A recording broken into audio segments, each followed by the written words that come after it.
Nifty and the Sensex absolutely flat. We're going to wrap up on this show. Thanks so much for watching. But as we do that, let's leave you with some market opinion that we got from Deutsche Bank India team.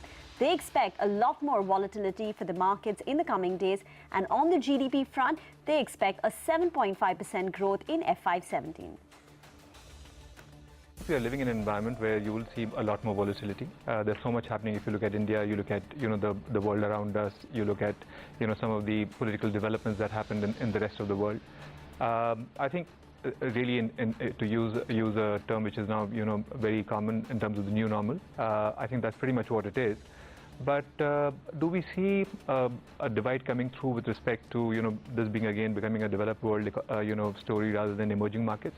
I don't quite see it that way. I also think that right now we are at a slightly heightened level of sensitivity relative to what's happened locally, which in itself I think has been broadly positive. It's just that the level of dislocation has been so high that we haven't been able to make full sense of it.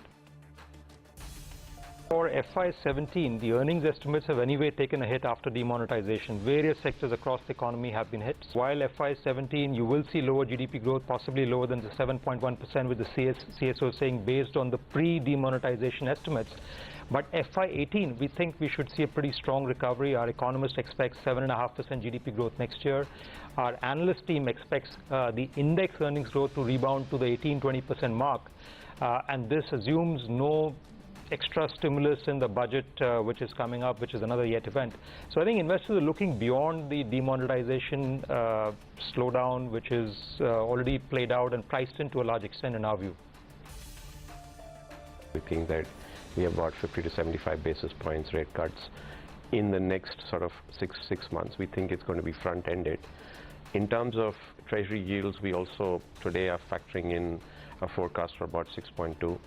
So we think that there is a trending of yields downwards. A lot of it has got priced in because the market has been flush with liquidity and people are anticipating. And the other thing that you have to keep in mind is the positive that could flow from here is the fact that the CPI inflation data could trend lower than the 5% that we had projected. It could come down to about 4.5. Clearly, the private consumption needs to be revived as well along with public spend. So